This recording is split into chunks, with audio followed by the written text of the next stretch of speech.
Alright, so Cyberpunk version 2.0 just launched, and I've got 3 GPUs here that I just wanted to compare the performance differences between version 1.63 and version 2.0. We've got the RX 7600 from AMD Radeon, then we've got another Radeon 6800 XT, and then we've got a GeForce RTX 4060. Now the 4060 and 7600 were tested with the 12400F CPU, and the 6800 XT was tested with a 12700K CPU. The 12400F has 16 gigabytes of DDR4 3600 MHz CL18 memory, and the 12700K has 32 gigabytes of DDR4 4000 MHz CL18 memory. Now you can see that there's no difference between the two. This is a 1080p Ultra native, just disabled FSR manually. So for the rest of the tests, I'm just going to play them at double speed. The game doesn't play that fast, but just for the ones that there's no differences, we'll also be testing a Ray Reconstruction at the end, so stay tuned for that. And next up, we've got the ray traced test. I've just set the ray traced lighting to medium. I've enabled all ray traced options. This is at the 1080p medium preset with FSR set to balanced manually. And then I just enabled all the ray traced settings and ray traced lighting on medium. You can see that there's very little difference between the two. I think at the end it'll be like 1 frames per second. That's just margin of error stuff. So really no performance difference whatsoever between version 1.63 and version 2.0 using the RX 7600.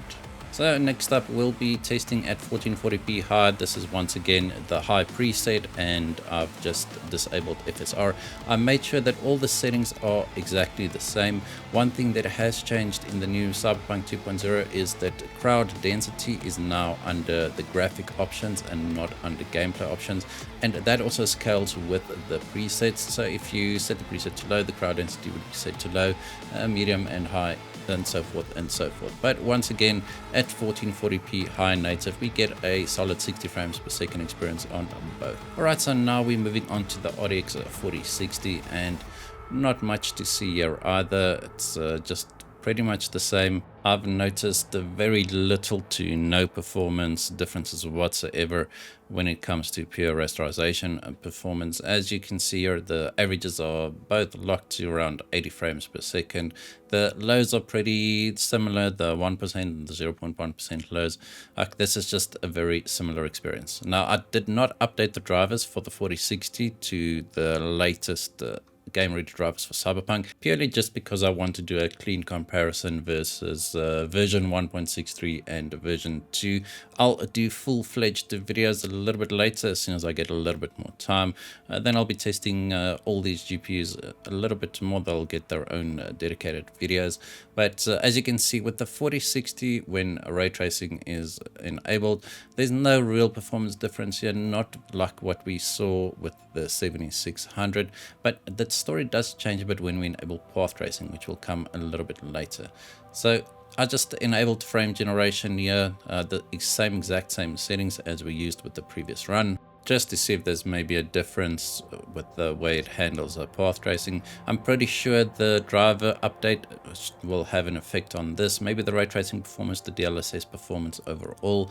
But as I said, I just wanted to do a one-to-one comparison between the two versions without any external factors affecting the scores at all. But yeah, you can see the average frame rate, version 1.63 and version 201 across the board.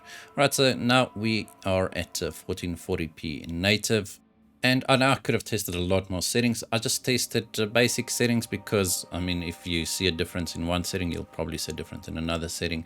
I tested path tracing, I tested ray tracing, I tested frame generation, and I think that basically covers it. You can see that at native 1440p on the medium preset, the performance is identical once again, and I chose settings that'll get us close to 60 frames per second at all times pretty much. Alright, so now we get to the path tracing results here, and now you can see that version 2.0 is actually around another 10 to 15% faster when it comes to path tracing. This is without Ray Reconstruction enabled. We'll get to Ray Reconstruction a little bit later. It's the final part of the video, but you can see it's around 10 to 12% faster version 2.0. The exact opposite what we saw with the Radeon GPUs, where they were actually slower when it came to path tracing. But once again, I did not expect the 7600 to do path tracing at all. Alright, so now we move on to the RX 6800 XT, and this time it's paired with the 12700K, as I mentioned earlier. You can see the performance, it differs here and there, nothing much to write home about. The lows are identical, the averages would average out, imagine that, at the end of the video. So once again, when it comes to rasterization performance, no difference whatsoever. I expected there to be a bigger difference just based on what I've seen online, but so far no real difference at all.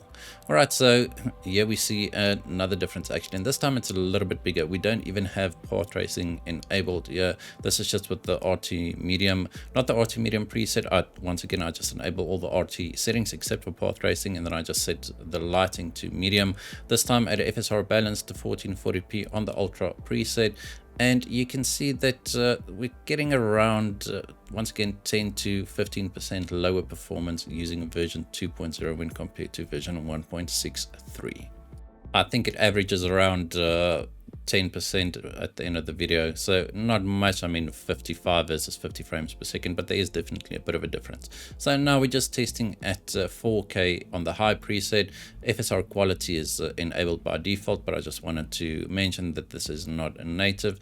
And surprisingly, I mean, I shouldn't be surprised, we are getting a pretty good experience here at 4K with FSR quality, so it's a pretty high internal resolution. We are able to maintain 60 frames per second at all time with this GPU. I'll do a separate video on this anyway, but no difference between the two versions. Alright, so now we actually get to Ray Reconstruction, and the performance difference is maybe not that big, but the lighting differences are really amazing. I have seen some fence meshes, etc., that just they look a little bit more pixelated, the fences in particular, not their reflections. But just take note as we go through this door around the corner, there's a puddle in the middle of the road here. Just look at the quality of the reflections there, the difference between Ray Reconstruction on versus off. You can see that the clarity in that puddle is just amazing.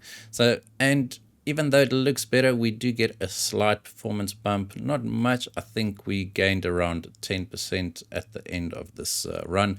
But that's pretty much all I wanted to show you. As I said, I'll do full videos with all these GPUs on version 2.0, bit of a later stage. So for now, that's going to be it. Hope you guys enjoyed it. If you did, hit that like button, hit that subscribe button. And as always, we hope to see you in the next one.